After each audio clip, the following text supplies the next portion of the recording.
அறியோம். நம்ம எதுக்கு வழிபாடு செய்கிறோம்? கடவுளை இப்பறிவிலே இந்த சனனத்திலே அவரை அடைந்து அவர் கூட ஒன்றாக கலக்கிறதுக்கு தான் வழிபாடு.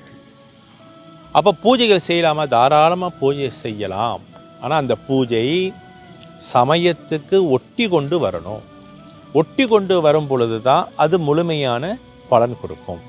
அதன் அடுத்ததாக உலகத்துக்கு பொதுவாக இருக்கக்கூடிய ஒரு இறையாற்றல் இருக்கிறது அல்லவா, பரமாத்மான்னு சொல்லுவோம்.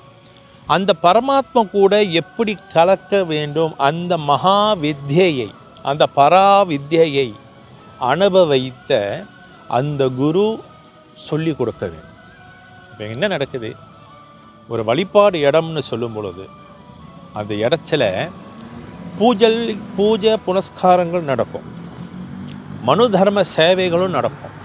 அதே நேரத்தில் இப்பறிவியிலே முக்தி கிடைக்கிறதுக்காக விஷயங்களும் அங்கே சொல்லி கொடுக்கப்படும்.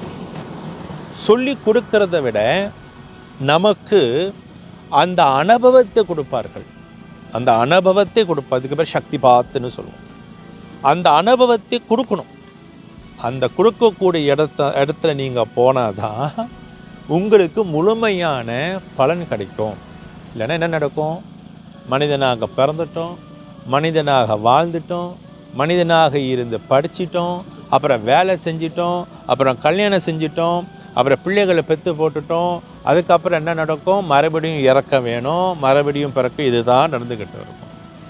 எப்போ இதிலிருந்து நமக்கு விடுதலை கிடைக்கும்? உண்மையான தெளிவு பெற்ற ஜீவன் முக்தனாக இருக்கக்கூடிய குருமார்கள் தெளிவு கொடுக்க முடியும். நம்மளோட ராகவேந்திர சுவாமியை பார்க்கும் பொழுது அவர் துவைதத்தை கடைப்பிடிக்கிறாரு. நல்லா வச்சுக்கணும். 72 மூர்த்திகளை இன்றும் இப்பொழுதும் பூஜைகள் புனஸ்காரங்கள் சோஸ்திரங்கள் எல்லாமே செய்துக்கிட்டு இருக்கிறார்கள். அதே நேரத்தில் உலகத்துக்கு பொதுவாக இருக்கக்கூடிய அந்த இறையாற்றலை நினைத்து ஆழமான தபஸ்தில் உட்காந்துக்கிட்டு இருக்கிறார். அதுக்கு பேர் ஜீவ சமாதி சொல்லுவோம். அப்போ இதுதானங்க குரு.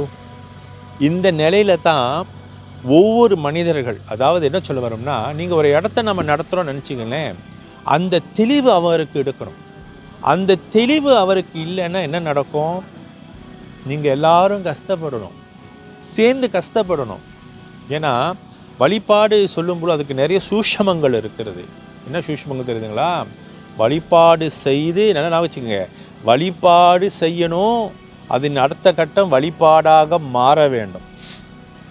வழிபாடு செஞ்சிட்டோம், அடுத்த கட்டம் வழிபாடாக மாற வேண்டும். அப்போ இந்த நிலை யார் சொல்லிக் கொடுப்பா?